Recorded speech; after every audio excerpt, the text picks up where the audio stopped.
As a single gunshot echoes through the alleyways of Gotham, we see a decision that might break apart the Bat family for good.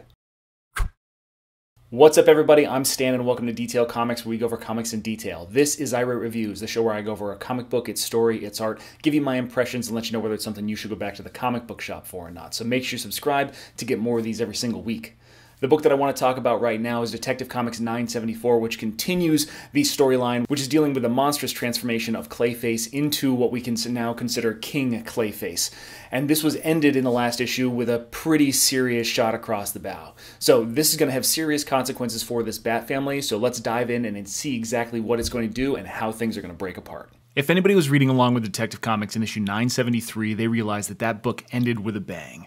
And it's one that's going to fracture the Bat family as we know it. And we open up 974 with the aftermath of the consequences of that particular shot, as you've got Cassandra over the top of Basil as he's kind of melting away, no longer holding any kind of consistency. Of course, you've got the rest of the Bat family that rushes around them, and ultimately, Tim Drake knows immediately what happened. And Cass is, of course, devastated as Basil just kind of fades into mud, as the good doctor explains that those clay particles are inert. He's dead. He's as dead as he can possibly be. Of course, now we have Batwoman standing there holding the sniper rifle, something that we already knew from 973, and Batman immediately starts to confront her, taking it, breaking it over his knee, and asking, "How could you?"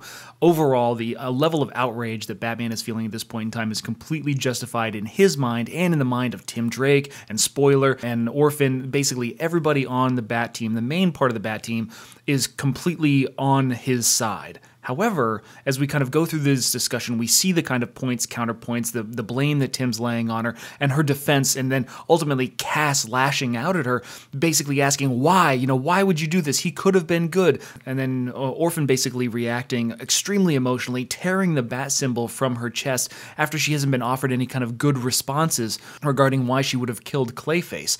And finally, Batman dismisses Batwoman from the rooftop, putting her basically on hiatus, suspending her from the team, excusing her from her duty, which is interesting because Batwing and Azrael slide right in, and they're like, what are you talking about? She just saved hundreds of lives.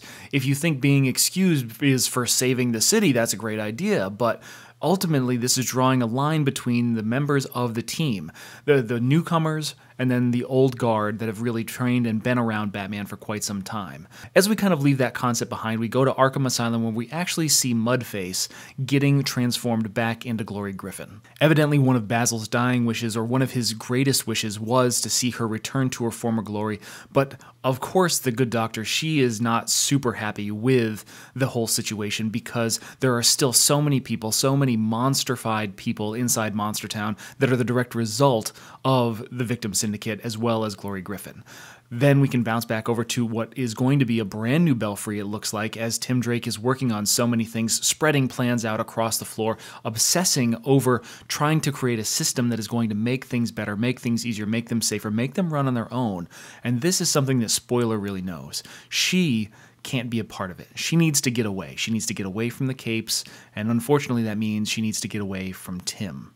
So they say their goodbyes, they leave, and Tim just breaks down. He falls down to his knees, staring at what he's been doing, crying, and just realizing that Batman is a curse. It is something that he is never going to escape. Every time that he tries to combat the fate that he was shown by the Batman of tomorrow, by future Tim Drake, he just keeps coming closer and closer to making that a reality.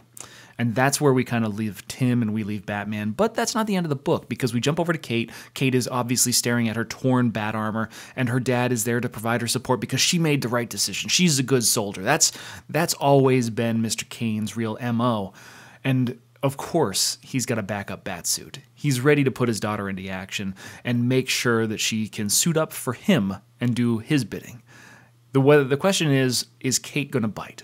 So if we're talking about Detective Comics, the overall emotional riding factor of this particular book is the death of Clayface, and that's the most impactful portion of this entire thing, because it is easily an emotional resonance note that James Tynion has really put forth for that, and that's going to define a lot of other books because you can no longer really use Clayfaces depending on where you are in the continuity.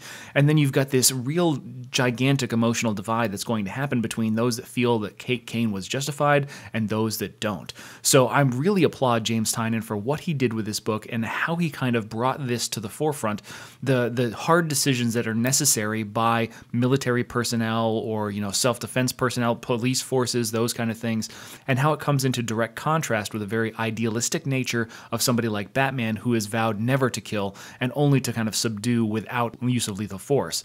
So the difference in ideologies is really coming into play, and hopefully this is going to bring about a very interesting line of storytelling, especially now that you've got kind of spoiler out of the way. We can focus on the emotional development of Tim Drake as well as the rest of the team in the aftermath of this big bombshell of a moment. So I highly recommend you guys go grab Detective Comics 974 and give this a read. You've got to pick up the previous arc too, so it's definitely something that I'm recommending. But as always, I want to know what you guys think too, so hit me up in the comments down below and we can start that conversation. As always, if you like what you see, hit the like button. Don't forget to subscribe to get more news, reviews, and commentary on comic books, comic book movies, comic book TV shows and games, and anything and everything inside the world of comics.